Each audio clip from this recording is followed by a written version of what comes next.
Welcome back to a brand new Civ 6. Depending on if you like motorboating titties or putting the whole ass cheek in your mouth, you might be inclined to call this a Civilization 6 video. This time we're going to be tier listing and ranking all the new leaders from the new leader pass. Now, none of these civs are on the level of the new frontier pass. I'll just get that out of the way immediately. Like, they're not Basil, they're not Babylon, they're not going to leave you stun locked for 30 seconds trying to deduce what exactly Firaxis was cooking, because they had Gordon Ramsay in the back cooking up their leaders with how just eloquent, delicious, and frankly disgusting all of their leaders are for the most part. But the new leader pass does have some bangers, although they only have maybe one or two civs I would even consider putting in the top 5. You might also be realizing that I am using a new tier list, not the one I usually use where it's just their faces, as if Mr. Krabs like cut them up, put them in front of his fireplace for destroying their first dollar or whatever. But yeah, this is the fuckability tier list from the Civ 6 subreddit I got before they unjustly banned him for, well, I don't know, the moderator just said bonk and banned the fuckability tier list. I like to believe it's because he had Edwiga in A tier and Guitarja in B tier, so objectively it was an awful tier list, and it is on site for this guy, whether it be in the comment section or IRL, so if you guys see me going to jail for the next 5 to 10 years for attempted murder, you'll know who it was. But overall, we're going to be ranking all these civs on S tier, A tier, B tier, C tier, and F tier in comparison to each other, of course. I think there's only maybe 1 or 2 civs that are going to be S tier in an overall tier list, which I'll get to eventually. This is, of course, ranking all leaders in combination with each other for the new leader list, starting with A. Brizzler Lincoln. Now, he does have the Emancipation Prostate Examination, which essentially is him sticking his hand into your asshole, just doing whatever he wants there, just playing with silly putty if he wants up there, because that is an incredibly strong leader ability. Industrial zones give 3 loyalty, plantations give -2 loyalty, so I guess in Civ 6 lore it's confirmed that Abe Lincoln's America uses slaves because of the plantation loyalty bonus. Whatever the case may be, and whether Firaxis wants to send us back to 1865 or not, you do receive a free melee unit after building industrial zones and their buildings. The free unit does not require resources, so somehow you're going to have man-at-arms and swordsmen not having iron for their swords. Tanks are going to be able to just keep going without any oil, probably through just the sheer willpower of civlifer subscribers itself. Of course, if you subscribe, you too will be able to drive tanks without any need for gas, and maybe even save some money on gas prices instead of filling up your car. But I digress. They do also receive a nice +5 combat strength for their units, built in the industrial zones. Overall, that is essentially disgusting. You just research the next melee unit, you get the melee unit, you'll have an ahead of time bonus, as well as getting the +5 combat strength for that unit throughout the entire game. You have the other American abilities, the Founding Fathers, the film studio. The P-51 Mustang is there to take up space and make this video longer than it should be, but overall, he probably does go into the A tier. Another really strong civ, despite the fact that he is confirmed to use slaves in this game. His melee unit bonuses are just out of this world, and put him up there. Next civ is going to be Cleopatra, this time going to be the Ptolemaic Cleopatra. Now, if we were talking about a tier list on civs who have me setting sail full mast, then Cleopatra would definitely be in the S tier, right beside Edwiga and Guitarja, undoubtedly. But for gameplay abilities, her arrival of Hoppy gives her 1 food and 1 culture for all resources along floodplains. But the problem is sometimes Hoppy might not come. Sometimes he doesn't arrive, and you don't have any resources on your floodplains, and instead of having the 5 rice tiles giving you like 5 extra food, 5 extra culture, you instead have no leader ability, except for the +1 appeal instead of -1, although considering your other abilities want you to build districts and wonders on the floodplains, that ability giving you appeal a lot of the time doesn't really do too much for you unless you're going like have a specific strategy to make use of that ability. So yeah, overall her leader ability is sort of just flipping a coin, kind of like that villain from Batman, the Two-Face or whatever his name is. But again, when it comes to the curves, I am absolutely hubba hubba hubba. But when it comes to her leader ability, I'm more of B tier at best. Next up, we got the new Elizabeth, who may or may not have a trade agreement with you. She does have a fairly decent leader ability on an archipelago map. Instead of great admirals being scum of the earth, worst great person, I would rather, no joke at all, get 100 gold than get a great admiral. The first great admiral is pretty good, giving you 2 trade route capacity. I mean, afterwards, of course, the great admirals are still going to be dog shit overall, but 2 free trade routes as Elizabeth on an archipelago is really good, especially with the Royal Royal Navy Dockyard, essentially guaranteeing you get 2 extra trade routes. Trade routes to city-state receive 3 gold for every specialty district, so you'll get at least 9 extra if you have 3 specialty districts in the originating city. Look, overall, she is a poor man's Zhao. She was given training by Zhao, but instead decided to slack off most of the time. If you want an archipelago civ with trade routes, just play Zhao. Of course, unless you want to genocide some Bengalis, then of course England's probably the superior option in that regard. But you do also have Workshop of the World, Sea Dogs, Royal Navy Dockyards. Plundering trade routes with naval units gives you twice the amount of yield, so that's something really nice to look after. Kind of like a sort of high seas Harold Hardrada kind of. Overall, her abilities are good. She definitely makes way better use of Workshop of the World and Royal Navy Dockyard than the other England, so definitely the best England in the game. Of course, the other Englands aren't necessarily that good overall, so she is going to get the top of B tier. Really good, really solid, sizable civ. Not the best, of course, but still more than enough to give her a passing ranking on this tier list. Next up is going to be Varangian Guard Harold Hardrada, looking like he's about to join Basil's forces to kill a few more Bulgars, and by a few, I mean every Bulgar in west of Constantinople, but his leader ability, Varangian Guard, gives him a 75% discount on levying units, and levied units receive culture, faith, and science from kills equal to 50% of the opponent's combat strength. That's really good. In fact, I think last video I called him just sort of a dollar store version of Hungary, who had a threesome with Gorgo as well as Tamar, but he's the upgrade, alright? He's in the Gucci store. You'll find him in the Louis Vuitton sections, and I'm not talking about the discount aisle. This man gets a 75% discount on levying units, and when you just go ahead pillaging, plundering, R-wording different peoples and cultures aside from your own, giving you a giant amount of culture, faith, and science depending on their combat strength. Really, really good, especially with the Berserker. You have Nar as well, giving you melee units. You're not going to be able to plunder land tiles with naval units unlike the other Herald, but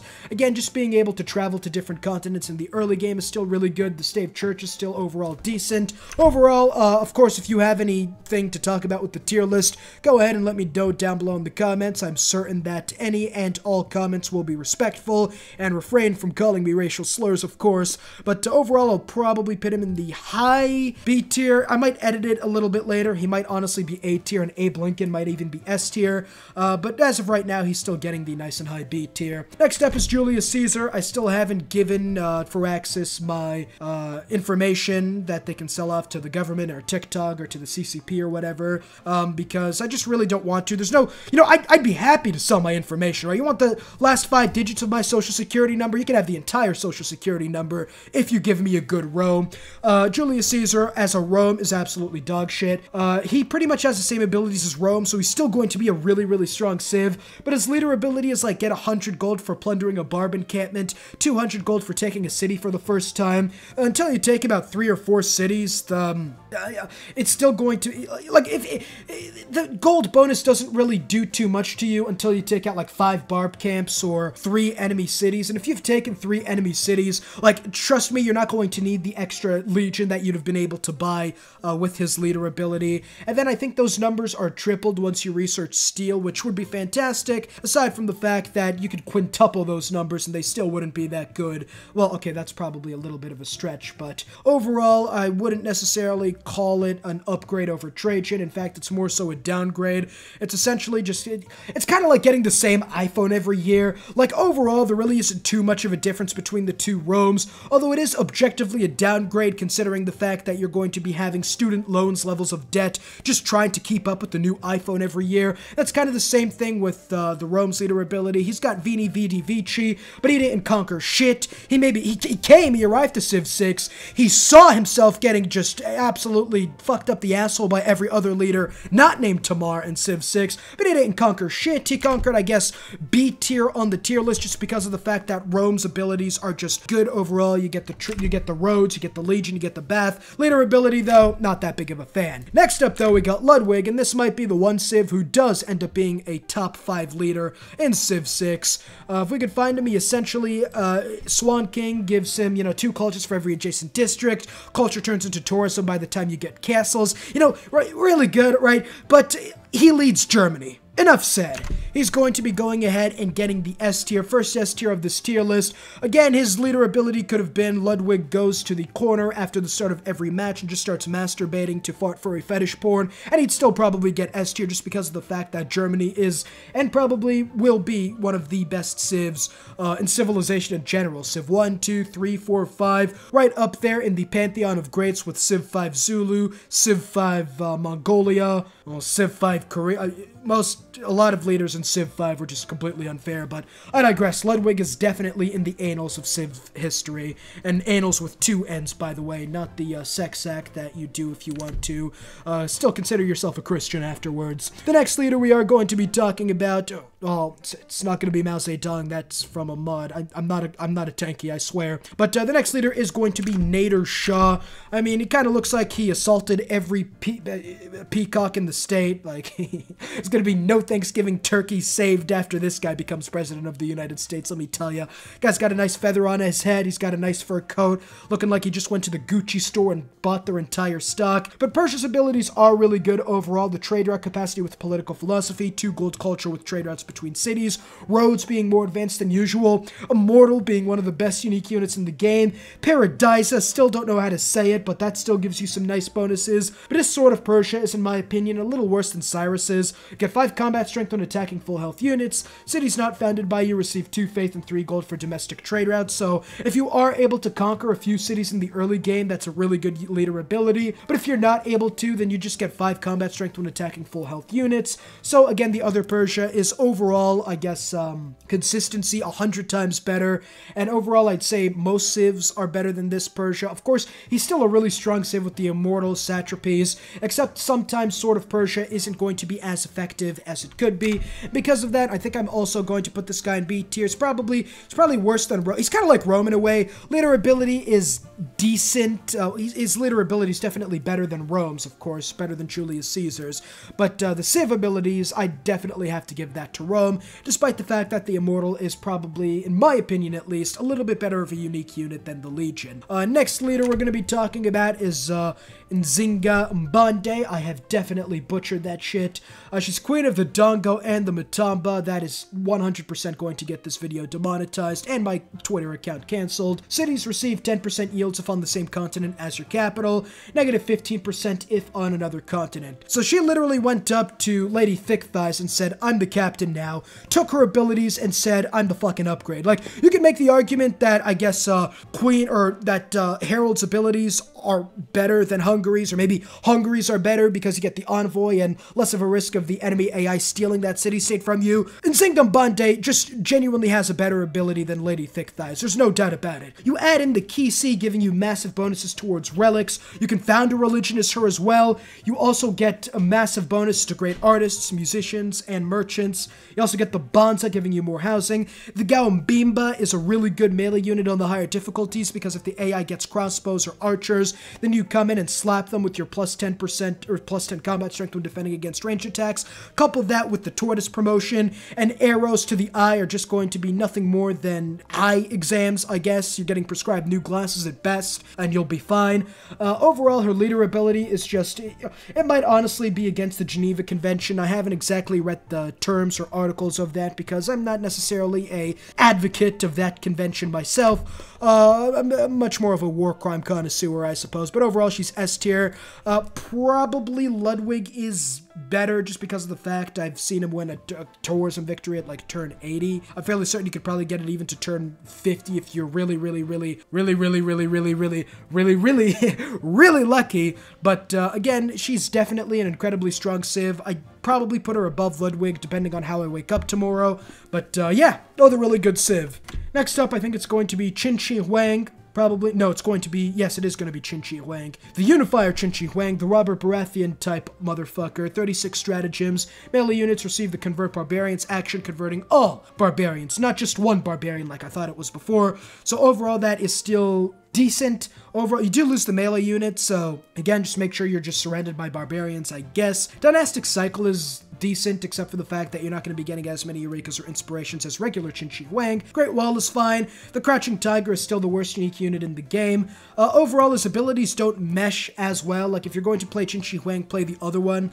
for a culture victory, of course. And if you want to go for a domination victory, I guess this one is fine, except he essentially has a debuff with the Crouching Tiger. Overall, there's still decent abilities overall. I'll probably put him in B tier, since I guess it's been the sort of midway point. Probably go at the end of B tier. Again, 36 stratagems is good. And if you do go for like a specific victory type, like if you put barbarians on every tile, have raging barbarians, he'll probably be one of the best civs, but overall in an average game, he's probably going to be a little below average. Next up is Ramses, and this dude is, I'm not gonna lie, he's probably the first transgender civ they decided to come out with in Civilization 6. The mascara is on point though. The drip, not really too big of a fan of. He's got the Christmas colors going on, and then he's got the candy cane, so maybe my festivity will, maybe my emotions for him will get a little higher during the festive season towards Christmas. But aside from that, his leader ability gives him culture equal to 15% of the construction cost when finishing buildings and 30% when finishing wonders. Again, it's decent. It's pretty good. I mean, unless you're wonder whoring everywhere, you could with your Itiru ability. But if you do start near floodplains, then you're not going to have as much production. Overall, I'd say he's probably, again, maybe a little higher than Cleopatra just because his ability is a little more consistent than hers, but nothing to write home about. Next up is Saladin. I am absolutely ready for Sultan Saladin. This man gets double flanking and support bonuses to all combat and religious units. When I played him, I very easily got 75 combat strength horsemen. You could go check out that video, but he is essentially one of the best civs in the game. I don't know if I'd put him in top 5. I'd have to play him again and see how consistent the flanking bonus really is.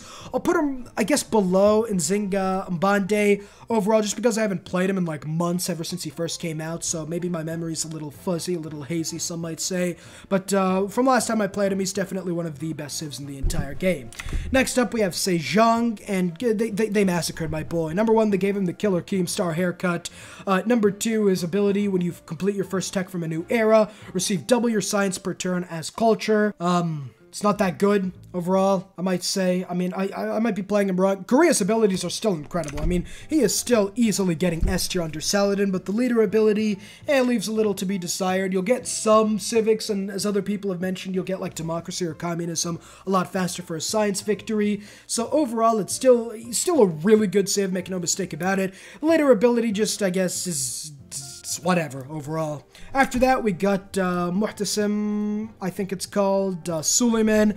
He's definitely gotten a little older. The beard has been grown out a little bit. He's definitely acquired a certain taste for silk and onion hats. He's got the 15% science and culture bonus when in a golden or heroic age, combat strength when not in a golden or heroic age against civs who are also not in a golden or heroic age. Of course, the Ottomans are still really strong, but he doesn't have Ibrahim, he doesn't have the Janissary, so he is by far worse than the other Suleiman. My goodness. You need the Golden Age first of all, so if you don't get the Golden Age, you're only going to be getting 4 combat strength, except on deity. A lot of the times the AI does get a Golden Age, so you're not even going to be guaranteed to get that combat strength a lot of the time. But if you do get a Golden Age, you can chain together a few Golden Ages, especially in the late game. You will be able to make really good use of him. The Great Turkish Bombard is still good overall. The Bazaar is a really good ability. The Barbary Corsair is another ability that I have to talk about. That will take more time for this video, making it a lot longer than it should be. But overall, he's fine. Again, none of these civs really stand out to me too. I think I'm going to change this a little bit. He'll probably be the end of B tier, and then Qin Shi Huang is going to be C tier. Maybe Cleopatra. She'd probably C tier if you don't get a lot of resources in your floodplain start. But overall, Suleiman he's fine overall. He's not a bad civ necessarily. You can easily win with him. It's just that nothing too crazy with him. The next leader is going to be Sundiata Keita. The crown is exquisite, by the way. Let me just say, this man is the drip god. He's Sogolan, though. I don't know about Sogolan. Costs less to recruit great people, and the market gains 2 great writing slots in cities founded by Mali. Great works of writing receive 4 gold and 2 production. I mean, again, he pretty much has the same problem as the other Mali. He has a massive production debuff, and in the early game, that's really, really going to be awful for you. But if you are able to survive the early game, get the Sugubas, get the gold, get the faith up, then you are going to easily be one of the best civs in the game by the time the mid to late game rolls around, although getting to the mid to late game is going to still be a challenge. He's a much better culture civ, especially with the extra great work slots with his markets, so overall, he definitely isn't C tier. I'll probably put him ahead of Suleiman, Japan, but under Ramses in my put him above Ramses, but under Elizabeth. But the debuff is still extremely. I don't like the debuff. You might be able to play with it. Maybe. Again, let me know down below in the comments, hopefully refraining from the use of racial slurs, what you think about my tier list and how good or dog shit or what you disagree with. But in my opinion, I just think Sundiata is another new leader pass civ. Nothing too great, but nothing too bad overall. Next up is Theodora. I'm really excited for Theodora.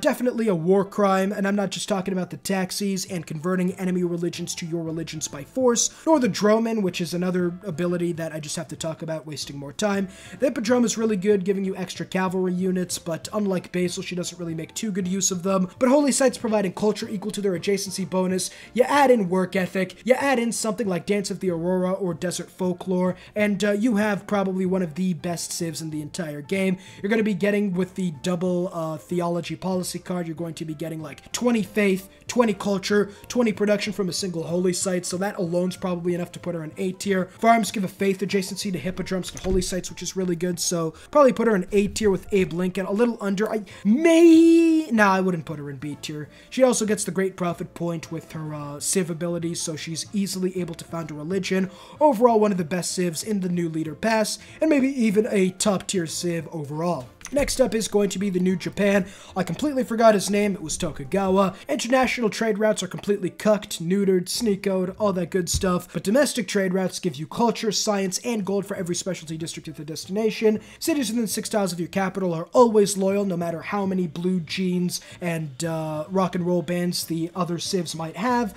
Your cities are always going to be loyal to your capital if they're within 6 tiles. And after researching flight, every district gets +1 tourism. You have the other Japan abilities, Meiji Restoration, Samurai, Electronic Victories, absolutely sensational abilities that alone would make Tokugawa one of the best in the entire game. I like his leader ability. You do get a massive debuff with international trade routes, but domestic trade routes means you can get a lot of these bonuses from turn 1, which is really, really good, and the loyalty bonus is helpful, especially if someone decided to spawn near you and settle the cities within 6 tiles of your capital. Overall, he's also going to go A tier, probably actually above these two. The Japanese abilities overall are really, really good. If this is a leader ability tier list, you'd probably be in the high B tier, but when you add in Japan, he is definitely pushing S tier to a certain extent. After that, we got Nanny McPhee's skin of Victoria. She does get 10% production in cities for every industrial zone building in that city. 2 production to all strategic resources, so essentially she gets a free Ruhr Valley in every city that's built up to a coal power plant. Don't even read the rest of England's abilities. That alone puts her at the top of S tier in my opinion. Probably the best civ that has come out in the new leader pass. Just getting a free Ruhr Valley in every city with a coal power plant, as well as extra production towards strategic resources, is just insane. And yeah, I think I got up to like 200 to 300 production. I know her leader ability alone gave me an extra 100 production with all the strategic resource bonuses, as well as the industrial zone bonuses. So overall, an extremely strong civ, one of the best in the entire game, and probably the best of the new leader pass. Next up, we have the 2 Chinas. The first one's going to be Wu Ziqian. They massacred her. Civ 5, she was a menace to societies. Those Chukonu took those crossbow bolts and put them right between your cranial cavity. By the time you're finished with her in a war, she's decimated your military and taken half your cities hostage. This time, though, she has the Manual of Entrapment, which, I don't know, it just sounds like Chris Hansen's manifesto or something, but all offensive spies operate at 1 level higher, and whenever a spy mission is successful, you gain half the culture and science of the targeted city that was earned that turn, and you get half the science and culture towards your yields. You receive a free spy after defensive tactics, so a really, really early spy.